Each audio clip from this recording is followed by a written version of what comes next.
মাননীয় স্পিকার, আমি আজ এই সংসদে দাঁড়িয়ে ওই মহান আল্লাহ পাকের প্রশংসায় সেজদা অবনত হচ্ছি, যিনি 1 অক্টোবরের ব্যালট যুদ্ধের মাধ্যমে সুদীর্ঘ 5 বছরের দুঃশাসন, সীমাহীন দুর্নীতি, ইসলাম বিরোধী কর্মকাণ্ড, দেশব্যাপী ভয়াবহ সন্ত্রাসের মোকাবেলায় 4 দলীয় ঐক্যজোটের মহা বিজয় দান করেছেন এবং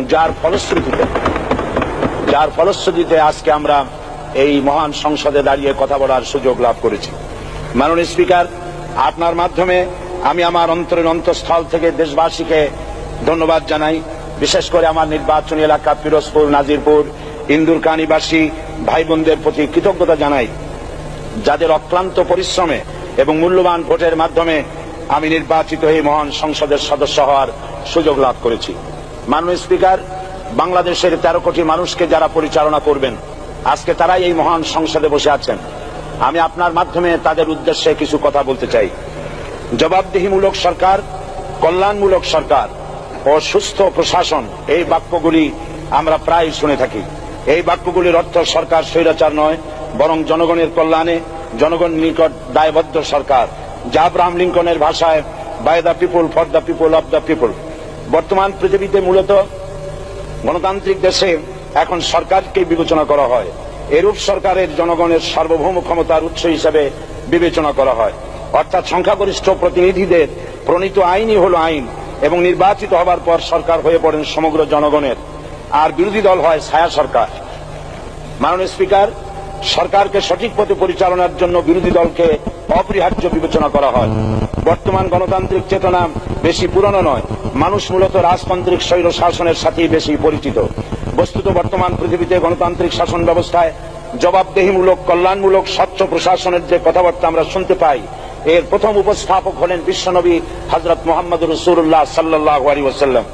বর্তমান গণতান্ত্রিক ব্যবস্থাপনার সাথে ইসলামের মূল পার্থক্য হল সার্বভৌমত্বের ধারণা নিয়ে। ইসলামের দৃষ্টিতে সার্বভৌমত্বের মালিক জনগণ নয়, মালিক হলেন আল্লাহ রাব্বুল আলামিন। কিন্তু সরকার গঠন ও পরিচালনা জনগণের ইচ্ছার ভিত্তিতে হতে হবে। জনগণের ইচ্ছার বিরুদ্ধে ক্ষমতায় থাকার অধিকার ইসলামের স্বীকৃত নয়। মাননীয় স্পিকার, সাধারণত লক্ষ্য করা যায় সরকার, সরকারি কর্মকর্তা ও কর্মচারীবৃন্দ জনগণের উপর নানাভাবে জুলুম, নির্যাতন বা শোষণ করে থাকে। জনগণের খাদেম না হয়ে তারা হয়ে পড়েন জনগণের প্রভু। তারা জনগণের সম্পদকে তসরুফ করে। এই অবস্থা থেকে মুক্ত করার জন্য রাসূল করিম সাল্লাল্লাহু আলাইহি ওয়াসাল্লাম সরকারি কর্মকর্তা ও কর্মচারীদের মধ্যে তীব্র দায়িত্ব অনুভূতি জাগ্রত করে তিনি বলেন, ঘুষদাতা ও গৃহীতা উভয় জাহান্নামী। নবী করিম সাল্লাল্লাহু আলাইহি ওয়াসাল্লাম আরো বলেছেন, আমরা যদি কাউকে কোনো রাষ্ট্রীয় দায়িত্ব প্রদান করি, তখন সেই ব্যক্তি তার ব্যক্তিগত কাজ যতটা নিষ্ঠা ও আন্তরিকতার সাথে পালন করে, রাষ্ট্রীয় দায়িত্ব যদি সেভাবে পালন না করে, তবে কিয়ামতের দিন তাকে উল্টো করে জাহান্নামে নিক্ষেপ করা হবে। রাষ্ট্রীয় সম্পদ তসরুফের ব্যাপারে কঠোর হুঁশিয়ারি উচ্চারণ করে বিশ্বনবী মুহাম্মদ রাসূলুল্লাহ সাল্লাল্লাহু আলাইহি ওয়াসাল্লাম বলেছেন, রাষ্ট্রীয় দায়িত্ব পালনকারী কেউ যদি এক টুকরা সুতা বা তার চেয়েও ক্ষুদ্র কোনো জিনিস খেয়ানত করে, তবে কিয়ামতের দিন খেয়ানতের বোঝা মাথায় করে তাকে উঠতে হবে। মাননীয় স্পিকার, আল্লাহ রসুল যে সরকার ব্যবস্থা প্রতিষ্ঠা করেছিলেন, তা সত্যিকার অর্থে ছিল জনকল্যাণমূলক সরকার।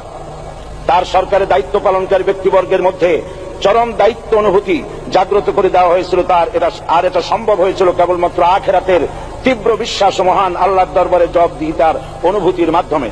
মানুষের নিকট জবাবদিহিতা পাশ কাটিয়ে যাওয়া যায়, কিন্তু আল্লাহর নিকট জবাবদিহিতা পাশ কাটানোর কোনো সুযোগ নেই। মাননীয় স্পিকার, নবী করিম সাল্লাল্লাহু আলাইহি ওয়াসাল্লামের সরকার ব্যবস্থাপনায় সবাই যেমন আইনের দৃষ্টিতে সমান অধিকার ভোগ করেছে, ঠিক তেমনি ভাবে রাষ্ট্রের নাগরিক হিসাবে সবারই মৌলিক চাহিদাসমূহ পূরণ হয়েছে। ঋণগ্রস্ত, এতিম, অসহায় জনগণ রাষ্ট্রীয় তহবিল থেকে সহযোগিতা লাভ করেছে। মূলত এটা জনকল্যাণমূলক সরকারের ধারণা বিশ্ববাসী তখনই প্রথম অবলোকন করে। মাননীয় স্পিকার, নবী করিম সাল্লাল্লাহু আলাইহি ওয়াসাল্লাম সরকারি কর্মকর্তাদের বিরুদ্ধে কোনো অভিযোগ পেলে তখনই ব্যবস্থা গ্রহণ করতেন। আইনের চোখে সবাই সমান এবং এ কারণেই শাসকদের আত্মীয় স্বজন কারো পক্ষে সম্ভব ছিল না জনগণের উপরে জুলুম করা। খলিফা ওমর রাদিয়াল্লাহু তাআলা আনহুর এক ছেলে অপরাধী প্রমাণিত হলে সে দণ্ডভোগ থেকে রেহাই পায়নি, এমনকি এতে তার মৃত্যুদণ্ড হয়েছিল। আবার খলিফা নিজেকে আইনের ঊর্ধ্বে মনে করতেন না, তাই বর্ম চুরির ঘটনা আলী রাদিয়াল্লাহু তাআলা আনহু কাজীর দরবারে সাধারণ ফরিয়াদির মতো উপস্থিত হন। নিজের ছেলে ও চাকরের সাক্ষী যথেষ্ট না হয় কাজী খলিফার বিপক্ষে রায় দেন। এখানে বিচার বিভাগ ছিল সম্পূর্ণ স্বাধীন এবং শাসন বিভাগের নিকট তার কোনো দায়বদ্ধতা ছিল না। মাননীয় স্পিকার, এসব হলো ইতিহাস। মুসলমান আজ অনুসরণ করতে চায় না তাদের অতীতের গৌরবোজ্জ্বল কর্মপদ্ধতিকে। সে এখন কাফির মুশরিকদের কিরানক স্বার্থ পূজারী আখেরাতে জবাবদিহিতা শূন্য বাগাড়ম্বর এক জাতি। মাননীয় স্পিকার, যে জাতির এক পূর্বসূরি মাথায় আটার বোঝা বহন করে নিয়ে চললেন আর বলে গেলেন মানুষ কেন ফোরাতের কুলে যদি একটি কুকুরও না খেয়ে মারা যায়, তবে এই ওমর রাদিয়াল্লাহু তাআলা আনহুকে কিয়ামতের দিন আল্লাহর দরবারে জবাবদিহি করতে হবে। আর আজ সেই জাতির দায়িত্বশীলরা জনগণকে অভুক্ত রেখে তাদের মুখের গ্রাসে ভাগ বসায়। জনগণ তাদের নিকট উপস্থিত হলে মনে হয় যেন গোলাম প্রভুর দরবারে উপস্থিত হয়েছে, আর অহেতুক উৎকোচ দাবি করে তাদের উপর জুলুম করছে। আর আল্লাহ পাক জালিমকে কখনোই পছন্দ করেন না। মাননীয় স্পিকার, আমি দৃঢ়ভাবে আশা করি এই অবস্থা কাটিয়ে উঠিয়ে আমরা রাসূল করিম সাল্লাল্লাহু আলাইহি ওয়াসাল্লাম কর্তৃক প্রদর্শিত রাষ্ট্র ব্যবস্থার অনুসরণ করে একটি সুখী সমৃদ্ধশালী আধুনিক ইসলামী রাষ্ট্র পরিণত করে বাংলার প্রিয় জন্মভূমি বাংলাদেশকে আজ গোটা বিশ্বব্যাপী শোষণ, নির্যাতনা, হানাহানি, অশান্তির মধ্যে, তাই আজ পৃথিবীর অধি আগ্রহে অপেক্ষা করছে ইসলামের আলোকে এমন এক রাষ্ট্র ব্যবস্থার যেখানে দায়িত্বশীলরা আল্লাহ তাআলার কাছে জবাবদিহিতার পাশাপাশি জনগণ নিকটও জবাবদিহি করতে বাধ্য হবে। ধন্যবাদ। প্রথমবারের মতো আজকে মহান জাতীয় সংসদে কথা বলার সুযোগ পেয়ে মহান আল্লাহ পাকের দরবারে শুকর আদায় করছি। অসংখ্য দুরূদ ও সালাম পেশ করছি শেষ এবং শ্রেষ্ঠ নবী মুহাম্মদ রাসূলুল্লাহ সাল্লাল্লাহু আলাইহি ওয়াসাল্লামের প্রতি। আজকের এই বক্তব্যের শুরুতে আমি শ্রদ্ধাভরে স্মরণ করি মহান স্বাধীনতা রাষ্ট্রপতি বঙ্গবন্ধু মরহুম শেখ মুজিবুর রহমান সাহেব এবং 15ই আগস্ট শহীদ হওয়া তার পরিবারবর্গের প্রতি, মহান মুক্তিযুদ্ধের 30 লক্ষ শহীদ, 2 লক্ষ মা বোনের, সম্ভ্রমহারা মা বোনের প্রতি শ্রদ্ধা রেখে আমার বক্তব্য শুরু করছি। আমি কৃতজ্ঞতা জানাচ্ছি, ধন্যবাদ জানাচ্ছি মাননীয় প্রধানমন্ত্রী জননেত্রী শেখ হাসিনাকে। মাননীয় স্পিকার, সকলেরই দৃষ্টিগোচর হচ্ছে যে এই সংসদে বোধহয় একমাত্র আমি আলিম উলামাদের প্রতিনিধিত্ব করছি। আমি নির্বাচনে আসা এবং এই সংসদে বসার প্রেরণা এবং স্নেহ ছায়া যিনি দিয়েছেন তিনি মাননীয় প্রধানমন্ত্রী। আমি তার প্রতি কৃতজ্ঞতা জানাচ্ছি, তাকে অসংখ্য ধন্যবাদ জানাচ্ছি।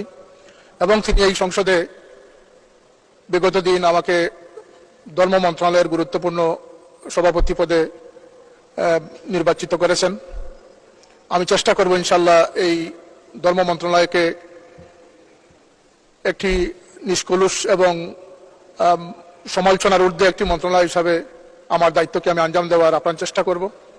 মাননীয় স্পিকার, আমরা অত্যন্ত প্রত্যাশা নিয়ে, জনগণের প্রত্যাশা নিয়ে আমরা সকল সদস্যরাই এই মহান সংসদে আমরা এসেছি। এই প্রত্যাশা পূরণে আমাদেরকে সততা, নিষ্ঠাবান এবং কর্মস্পৃহা নিয়ে আমাদের কাজ করতে হবে। আজকে মাননীয় মহামান্য রাষ্ট্রপতির ভাষণের ধন্যবাদ প্রস্তাবনায় আমি মহামান্য রাষ্ট্রপতির এই বক্তব্যের প্রতি অভিনন্দন জানাচ্ছি।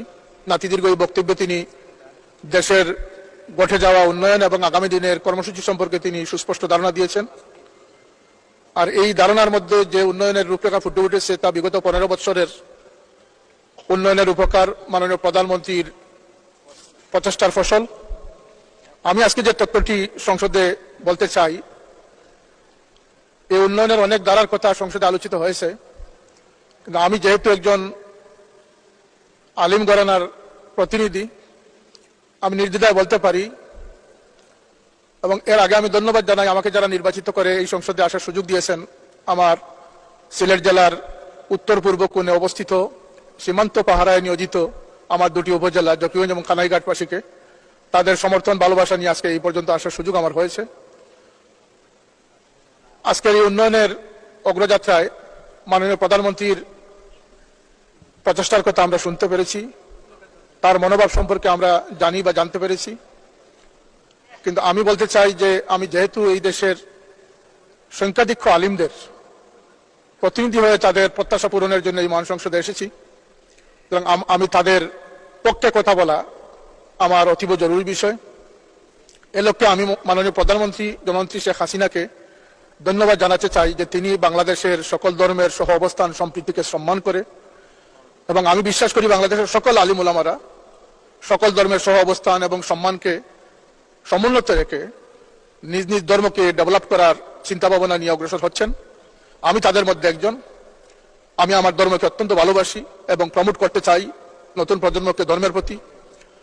মাননীয় প্রধানমন্ত্রী তিনি সকল ধর্মের সহ অবস্থান, সাম্য, সৌহার্দ্যতাকে নিশ্চিত করার পাশাপাশি তিনি আমাদের দিনী ইসলামের জন্য, ইসলামী শিক্ষার জন্য যে গঠনমূলক কাজ করে তিনি বিগত 15 বছরে যে দৃষ্টান্ত স্থাপন করেছেন, বাংলাদেশের 52 বছরের ইতিহাসে সেই দৃষ্টান্তকে স্থাপন করতে পারেন।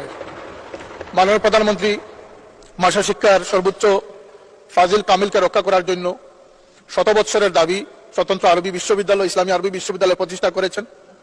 শত বৎসর বয়সে আমার বাবা শেষ বয়সে যে বিশ্ববিদ্যালয়ের জন্য 4 দলীয় জোট সরকারের সিদ্ধান্তের বিপক্ষে লং মার্চ করে সিলেট থেকে ঢাকা এসেছিলেন এবং তৎপরবর্তীতে মাননীয় প্রধানমন্ত্রীর সাথে আমার যোগাযোগ রক্ষা হয়েছিল।